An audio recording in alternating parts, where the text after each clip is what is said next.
40 Congress foundation डेच्या निमित्तान आम्ही हांगा सगळे आज हाजीर जाल्यात।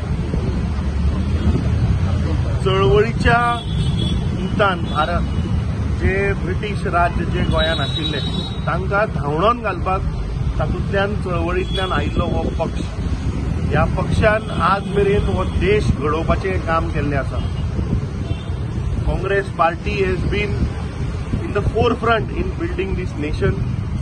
म्हाका दिसता गेल्लीं 10 वर्सां ह्या सरकारान जे इंडिपेंडन्स मेळून जे काँग्रेस पक्षान जो देश घडयल्लो, जे इन्स्टिट्यूशनां घडयल्लीं, जे PSUs घडयल्ले, तो खंय तरी हो सरकार एक एक करून सगळे विकपाच्या मार्गार आसा। आज प्रत्येक देशाचो नागरीक आज ह्या म्हारगायेन, अनएम्प्लॉयमेंटान, इन्फ्लेशनान पीडित जाल्लो आसा। सो आयच्या ह्या काँग्रेस फाउंडेशन डेच्या निमतान सगळ्या काँग्रेस कार्यकर्त्यांक देशभर तशेंच गोंयभर सगळ्यांक शुभेच्छा आनी परबी।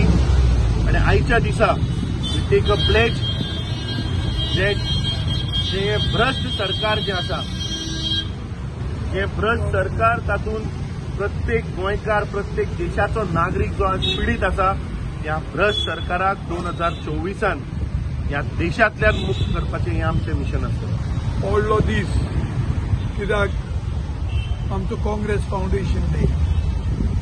आयज काँग्रेस म्हणजे आमचो ऑपोजिशन आहा, पूण आमी ते दीस पळोवया जेन्ना काँग्रेसान सगळे लिडरांनी इतलो त्याग करून आमचो देश इंडिपेंडंट केल्लो आसा। आमी आयज तरी मुखार पावले। फकत काँग्रेसान तेन्ना पयले आमचें इंडिपेंडंस दिलें, मागीर भरपूर स्किमो करून त्याग करून आयज देशाक इतलो मुखार पावला।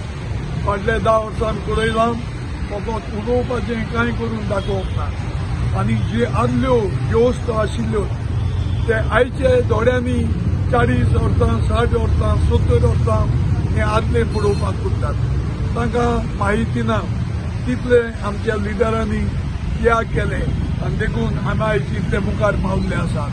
ते फकत आपलें चिंतात लोकांक फटोवपाचें, एम्प्लॉयमेंट खूंय पावलो आसा, अनएम्प्लॉयमेंट कितले लोक शिकिल्ले बेकार आसात, म्हारगाय खूंय पावल्या, पूण हांगेले फकत लोकांक आश्वासनां दिवपाचीं। म्हाका दुबाव ना की जे आमचे लिडर जे आसात तांची स्वप्नां जी आशिल्लीं ते पूर्ण करचे खातीर ते ऑपोजीट डायरेक्शनां वतात। तेन्ना हांव मागता लोकां कडेन आयज आमच्या देशांत व्हडलो दीस, आमी आयज हाचें सगळे फेस्टिविटीज, क्रिसमस सेलिब्रेशन चलता, नवें वर्स येवपाचें जालें आनी इवोल्डी आमच्या देशांत सगळे भारतीय लोकांक व्हडलो दीस आनी आमी व्हडलो दीस म्हणून मानून घेता। देव